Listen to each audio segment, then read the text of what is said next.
It is a great honor and a privilege to introduce Rivka Abrams, the granddaughter of Karl Abrams, who's one of the greatest heroes. He actually was instrumental in the capture of one of the worst criminals in world history, the commander of Auschwitz, Rudolf Höss. Rivka, if you could tell us about your grandfather and when you first got to know about the story of the tremendous thing that your grandfather did.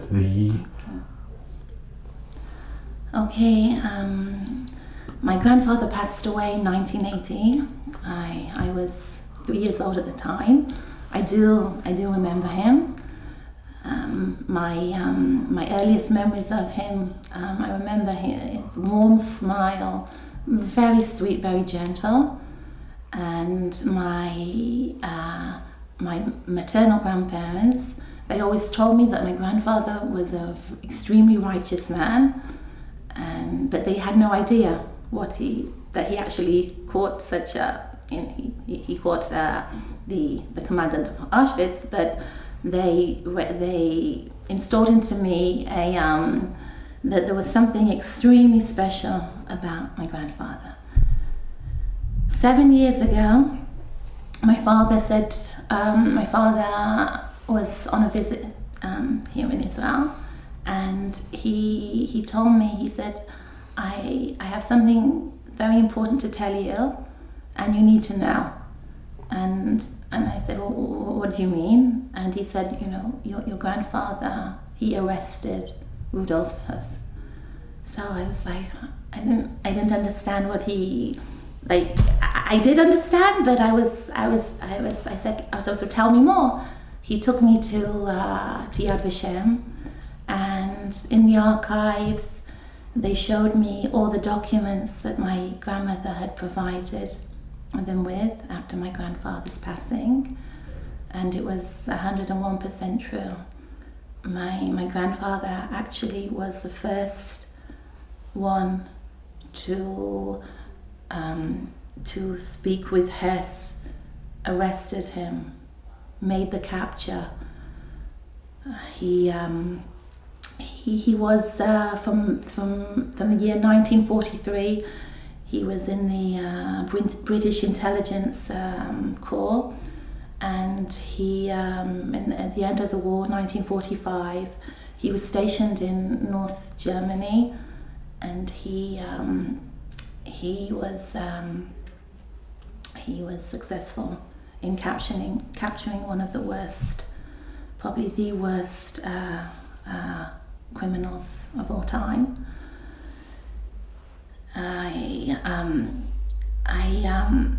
From all the research and from the truth is it's so clear and it's so simple that I never understood why Yad Vashem kept quiet for so long, even though, with all due respect to Yad Vashem, of course, all the thing is there, but it's my responsibility. I'm the granddaughter to really tell people of the story, to say exactly what happened.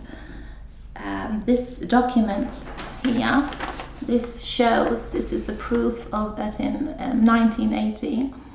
My grandmother, of blessed memory, she provided Yad Vashem with all the documents that she found that my grandfather had written in a letter describing that his wish that everything should go straight to Yad Vashem.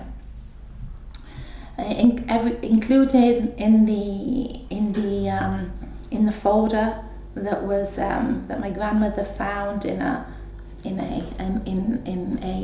olive cabinet that my grandfather always kept locked all his life. It was a statement by former Auschwitz camp commander Rudolf Höss, made after taken prisoner by the British forces, handwritten pencil, 5 pages, a typewritten statement of Rudolf Höss signed by him on March the 3rd, 1946. and that was in German. There was an English translation made. A report on the search for Rudolf Höss, an investigation in St. Michaelistan. All the information with regards to the search for Höss, the British military, they accredit my grandfather with the arrest. They have acknowledgement of that, but they say it's not for public knowledge. I don't know why, but now's the time that I feel the right to come out into the open. My grandfather, he provided also. He was able to get access for the visitors' book of Rudolf Höss when he was commander of the Auschwitz, which provided Yad Vashem with enormous evidence of the Nazis that came to Auschwitz and visited, comments that they made, the signatures, personal documents of Rudolf Höss, family book, 4 pictures of him and his family in the prison, and also there was an original document of the Führer headquarters about the nomination of a certain Nazi that was signed by Hitler. So when my father showed me this evidence, and obviously I saw everything, and I thought, my goodness. Of course, I was extremely proud of my grandfather, but at the same time, I just felt that I have such responsibility. How can I keep quiet and know what happened when the Jewish people, we are family whether we like it or not, and so my family needs to know, my whole family needs to know, and also my extended family, the other nations of the world. It's important to know this is a historical fact, and with regards to all the evidence is extremely clear that it was Karl Abrahams that made the initial arrest, and according to his personal letters to my grandmother during the times of the war, this is an actual original copy of a letter that describes. This is in 1946. This is in January 1946, where he writes about the unit that he's with, and how he's very concerned about the survivors of Auschwitz that are extremely weak and they need a lot of help. And he, unfortunately, there was some negligence with those that were according to supposed to be helping them to be with him, but he writes also that there were 2 survivors that were helping him with regards to the identification of Höss, and we will never know who they were, but the letters prove that they definitely contributed and helped my grandfather with his the identification of Höss and his success in the capture.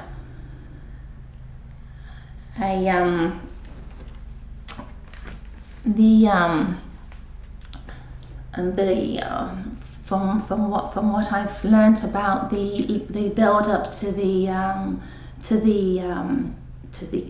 arrest of Höss was not so simple. It was very. It required my grandfather to literally to be. He himself was not a general, but he had to take the part of a general in this investigation. What had happened was Höss's wife was found and she was working at a sugar factory, and she was found. I think it was at least several months before Höss was found, and they interrogated her, and she said she had no idea of the whereabouts of her husband. According to the letters, my grandfather said he did not believe her, and there was he and was another soldier that were working. They continued to investigate, and then when she was finally when my grandfather was able to this was definitely several months after, according to the information, not just from the letters, but according to military records on the British part, it all comes into place. That she gave in, and she told him. She said of the whereabouts that he was at a farmhouse, furthest part of northern Germany, near the Danish border. He could be found, and Höss was hiding there. He was given a false name. I think he was called by the names of lands, and then from there, that was where everything was, with the statement, the confession, everything was taken down. And the original papers, my grandfather was able to hold on to. These documents cannot be found in any other place. Here, this is a letter that was written to my father by the Military Intelligence Museum, explaining that yes, this is true. Karl Abrahams was accredited with the arrest of Höss. You're very fortunate that such it exists, but this is not for public knowledge, for publication. Can I ask you, Yes. when did this happen? It was in 1946? 1946 was the arrest. March 1946, according to 3rd of March 1946 was the statement was taken, and the search, but the search for us they were working a few months before. Could you show the picture of your grandfather, this tremendous hero? Oh, okay, during the army. Okay, here, yeah, it's the army, yeah.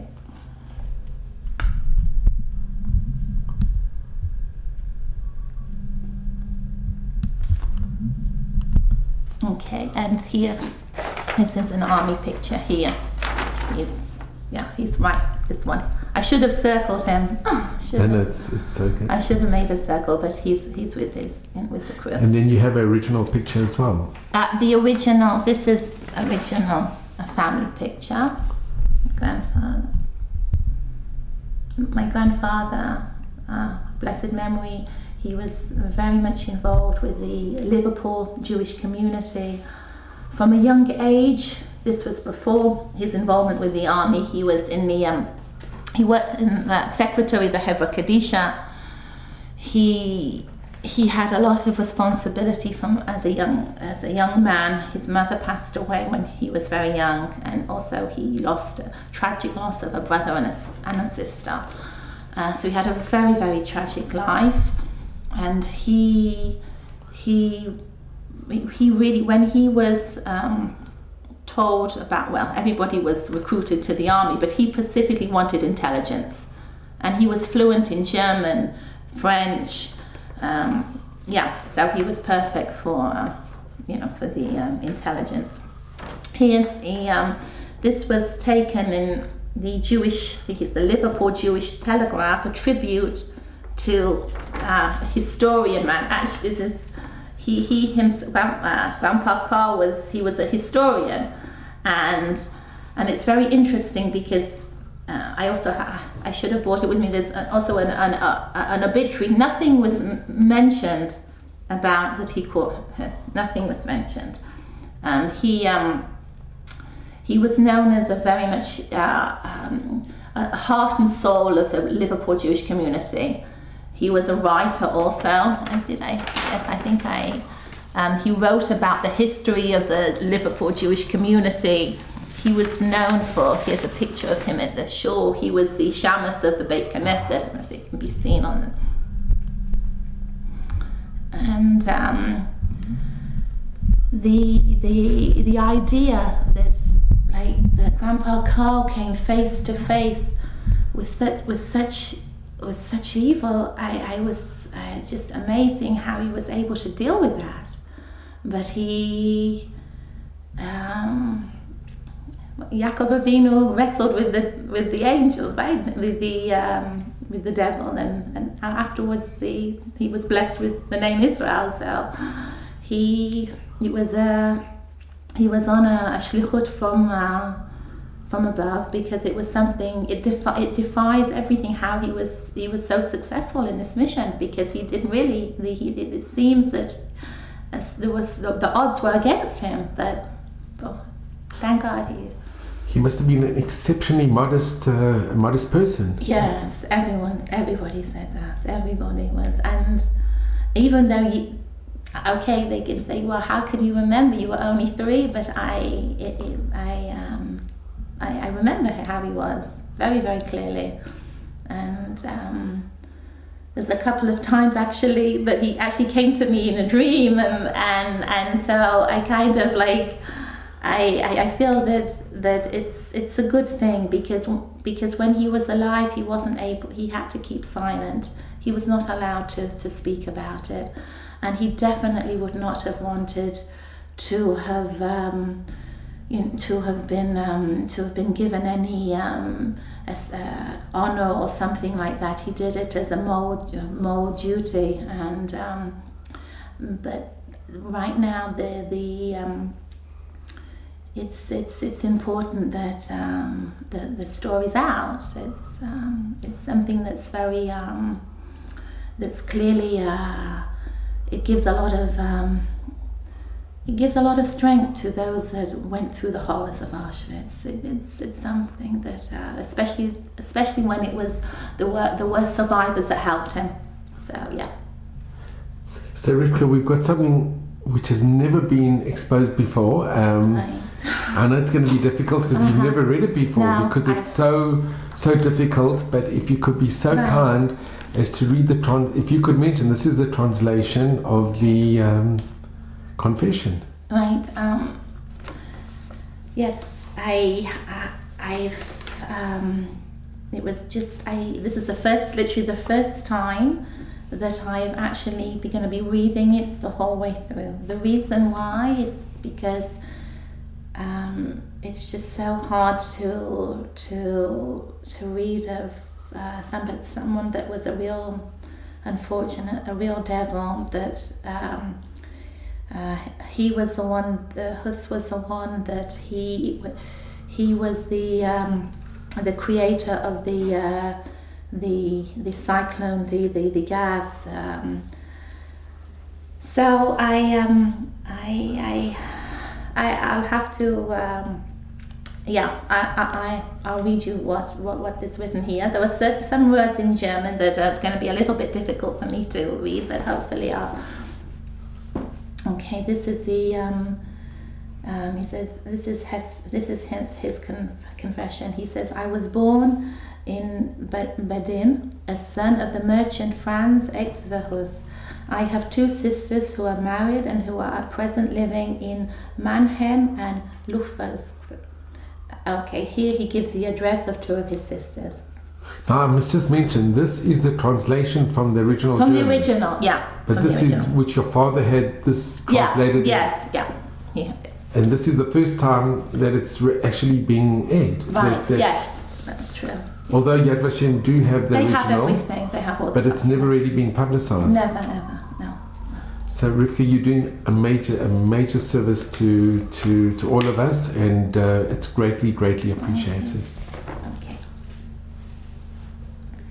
After elementary schooling, I attended the Humanist Gymnasium, secondary school classics in Mannheim until 5th year. On the 1st of August 1916, I joined as war volunteer the Baditch Dragoner Regiment 21 with the reinforcement squadron in Bruchsal in Baden. After a short training, I was posted to the Asian Corps in Turkey. Until the end of 1917, I was in Mesopotamia, and from then until the armistice, I served on the Palestinian front. I was twice wounded, contracted malaria, and was decorated on several occasions. After returning to Germany in January 1919, I volunteered for the some corps in Germany, subsequently posted to the Freikorps, which I took part in the fighting in the Baltic, the Ruhrgebiet and Upper Silesia. Following that, I learned agriculture in Silesia and Schleswig-Holstein. At the time, I was a member of the Workers' Association. As such, I was later in charge of an agriculture. In June 1923, I was arrested on the charge of participating in a retribution murder, and in 1924 was sentenced to 10 years imprisonment by the State Court for the Protection of the Republic. The case concerned the killing of Kadar Walter, student teacher who had betrayed Schlauchgetter to the French. The murder had been committed in a wood near Parchim at the end of May 1923 by myself and 3 others. After serving 5 years of my sentence, I was released under amnesty. I joined the Bunda Achtermachern from 1929 until 1934. Was in charge of various Landdienstgruppen in Brandenburg and Pomerania. Himmler Heinrich also belonged to this organization with the post of Gauführer Bavaria. In 1929, I was married in Nuchhausen bei Lauenburg an der Nordrhein to Hensel Heidwig of Neukrich Oberlausches. The names of my wife's 4 brothers are Hensel Fritz, at present in Flensburg. Hensel, actually by Flensburg, that was the name of the farm where he was actually found. Flensburg. Hensel Hermad, at present in Bautzen. Hensel Gerheid. These are the names of the 4 brothers of his wives. In 1922, I joined the NSDAP in Munich. On account of my term of imprisonment, I do not hold either the Golden Party badge or the Blue Torden. In 1933, I formed the Gruppe Reiter SS on the estate of Salenton in Pomerania. As a former cavalryman, I was selected for this task by the party and the estate owners. My party number is 3240. At a review of the SS in Stettin, Himmler noticed me. We already knew one another from the Bunden Antemenen and induced me to transfer to the concentration camp service. Thus, in November 1934, I came to Dachau, where after further military training, I was appointed Blockleiter in Schutzhaftlager. Later, I was made Rapporteur and administrator of impounded property. In Dachau, I was taken over as Scharführer SS, and in 1935 became Untersturmführer SS. In 1938, I was posted to the concentration camp Sachsenhausen as adjutant to the camp commandant, Oberführer Baranowski. In 1939, I was made Schutzhaftlagerführer and promoted to the rank of SS. A long German word that it's difficult for me to say. I remained there until my transfer to Auschwitz on the 1st of May 1940.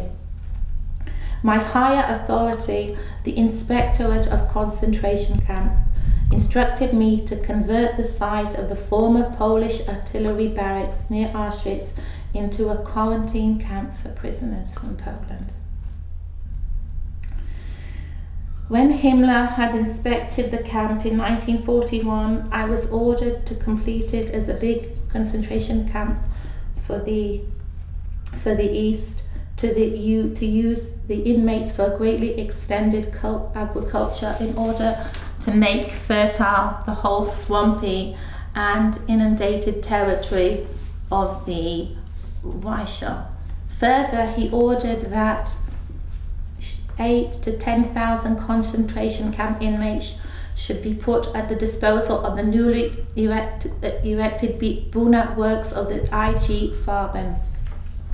Simultaneously, he gave the order that barracks should be erected on the Birkenau area to accommodate 100,000 Russian POWs.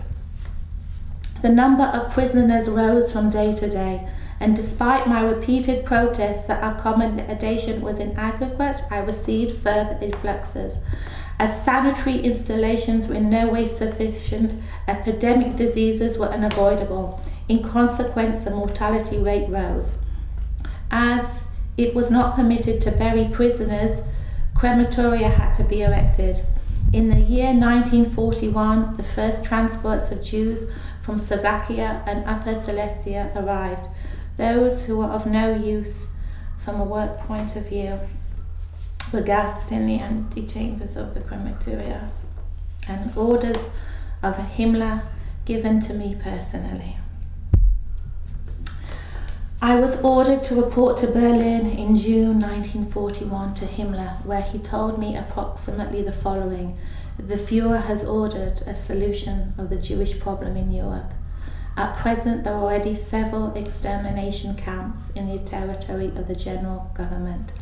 Belzig near Rada Ruska, Eastern Poland, Treblinka near Malino on the river, and Wolzek near Lublin. Their camps come under Ensign Commandant der Schießen Reichswehren, run by higher SIPO officers and guardsmen. But the capacity of these camps is very small and they cannot be further extended. There's a note here at this point of giving his version of Himmler's instruction. Höss remarked, I myself visited the camp Treblinka in the spring of 1942 in order to acquaint myself with the conditions. The exterminations were carried out by the following method. There were small chambers of the size of ordinary rooms in which gas was fed through pipes from motor car engines.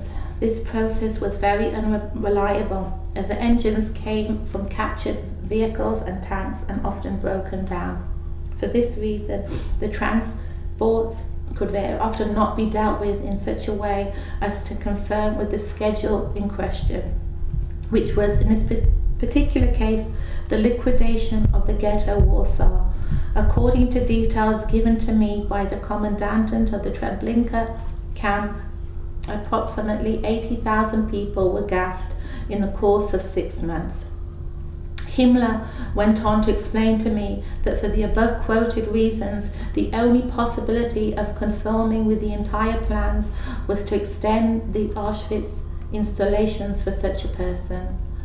For one reason, Auschwitz was a railway junction of 4 important lines, and also the district was not densely populated, and a possibility existed of isolating the camp territory proper.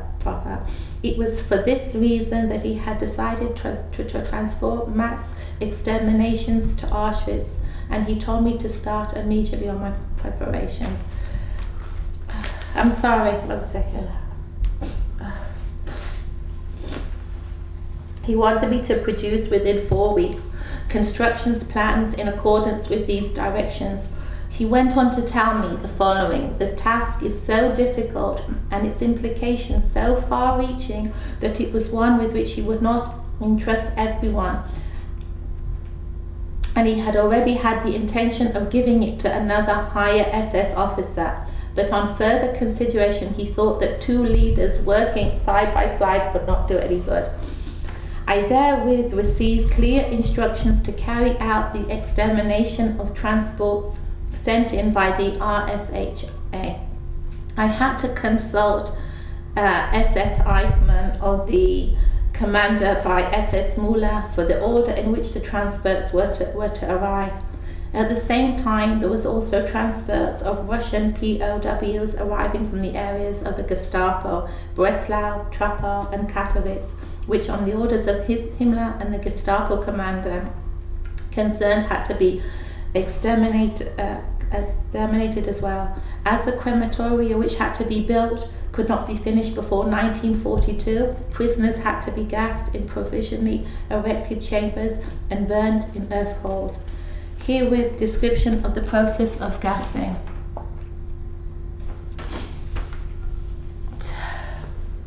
Two old farmhouses, which were situated slightly off the Birkenau area, were made more or less airtight, and strong wooden doors were installed. The transport of humans were unloaded on a side at Birkenau. Those capable of work were picked out and brought to the camps. All luggage was taken away and later brought to the camp stores. Those destined for gassing were marched to the installation, which was approximately 1 kilometer away. Those ill or unable to walk were transported by lorry. If transports arrived at night, they were always transported by lorry. In front of the farmhouses, they had to undress behind specially erected screens. On the doors was the inscriptions, "Disinfection Room." The SS subalterns on duty had the order to tell these people, with the help of interpreters, that they should take proper care of their belongings so that they may find them again immediately after delousing. These measures were intended to avoid any disquiet. The undressed walked into these rooms, 200 to 300 at a time, according to the size of the accommodation. Then the doors were screwed tight and 2 canisters of Cyclone B were thrown in through small holes. Cyclone B was a granulated substance of Blausalcohol. The desired effect was achieved, depending on the weather, in between 3 and 10 minutes. After half an hour, the doors were opened and the bodies were extracted by a special squad of prisoners who permanently employed on this job, and the bodies were later burnt in earth holes. Before incineration, gold teeth and rings were moved. The bodies were put on layers of wood, and a heap of approximately 100 bodies in a hole were ignited by means of rags soaked in petrol. After such a heap was properly alit and burning, other bodies were thrown on it too. The fat which collected at the bottom of the holes was extracted with pails and poured onto the heaps again in order to expedite the incineration process, especially during wet weather. The duration of the incineration process was 6 to 7 hours. The smell of the burning bodies could be noticed in the camp proper if there was a wet west wind. After clearance of the holes, the remaining ashes were pulverized. This was effected on a concrete plate where prisoners pulverized remains of bones with wooden pounders. These remains were then dumped into the river Wyshall by lorries at a secondary spot.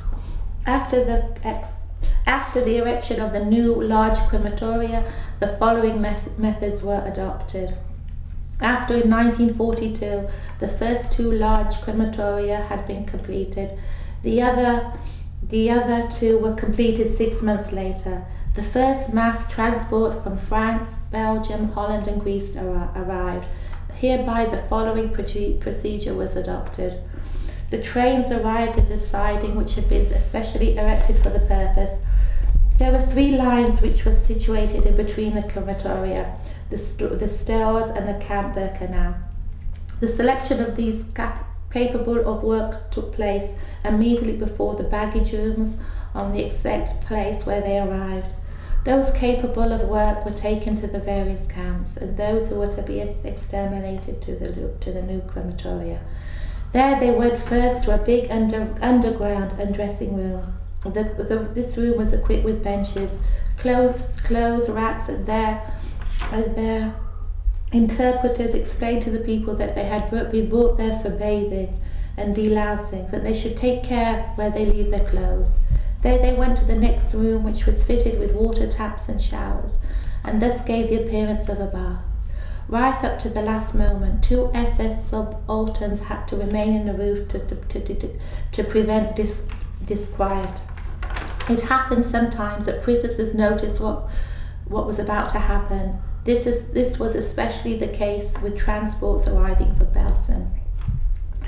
Most of these people originated from the east, and when the trains reached the upper Silesian district, they realized that in all probability they were being brought here for their extermination. With these transports from Belsen, safety measures were increased and they were broken up into smaller groups. These groups were then sent to different crematoria to avoid chaos. SS men found a tight cordon and pressed the resisting mass by force into the gas chambers, but this did not occur too often, as the quieting methods usually simplifies the process. Oh yeah. Rivka, this is the very first time you've ever read this. I could not. I knew that it was. I knew that it was going to be hard reading that. I'm not as brave as my grandfather was. Just reading that is very.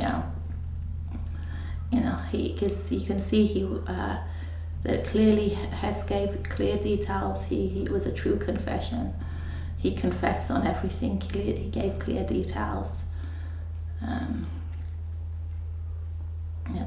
Can I just ask? I mean, your grandfather heard this firsthand from Rudolf Höss, and how did he remain the same after that? I mean, after hearing this, you're hearing the worst atrocities that have ever been committed in human history against our people. Yeah, I think my grandmother said to me that it was as if he was like a survivor himself.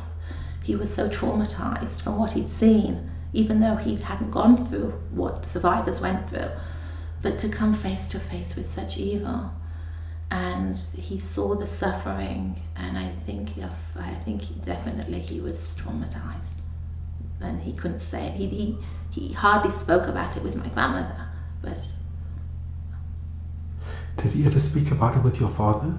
No, my father didn't know about it. My father only knew after his passing.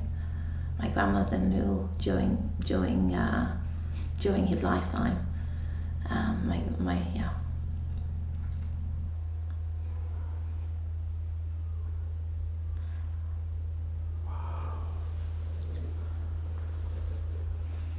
Sure, we could just see maybe. Yeah, it's it's very hard. What you just read is. Yeah, it's horrible. It's horrible because it's so clear, and it's as if that. It's like they all said they were just obeying orders, right? The Nazis, they said, but we were dealing with somebody that was in many ways or he really carried them out to a terrible, horrendous destruction. Horrendous. Yeah. I just want to thank you.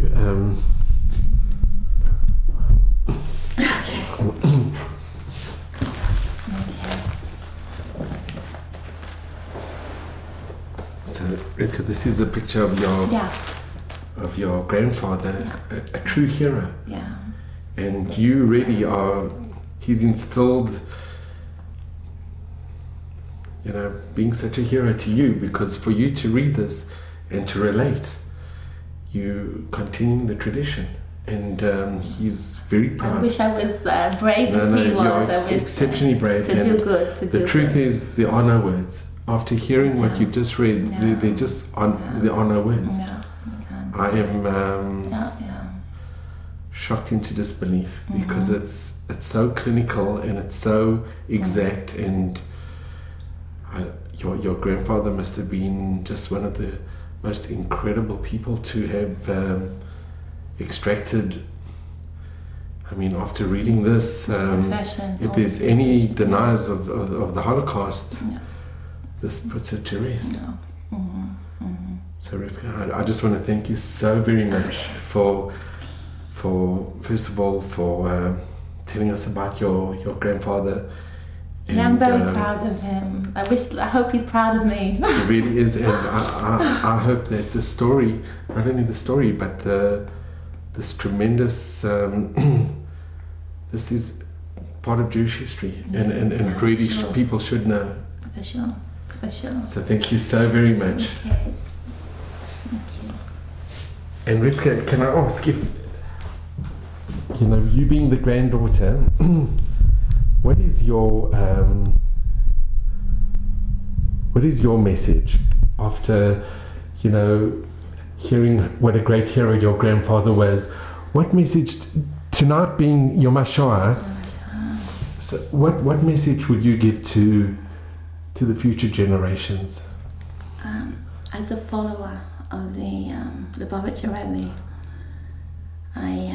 the whole message of world peace, of baseless hatred, that there should be an awakening of respect, true respect, and true love. But first of all, our nation, the Jewish nation, they have to know that we are family. And when family are united, then we are strong. And we're complete. And for all of mankind, that there has to be respect, and they realize that Hashem, which is God, has created all of mankind with the power to give, and to give love and respect to everyone. So we have to really open our eyes and see the good in everyone. And even if that good is not there, so we should educate and teach people how to be better people. And because it's really down to everyone, and every one of us has a responsibility. Everyone can be a hero. Everyone can be brave. Everyone can tick the scale of to make the world a better place. Really.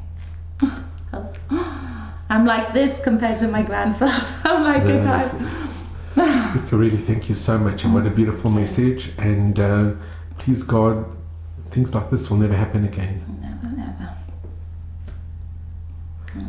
So thank you.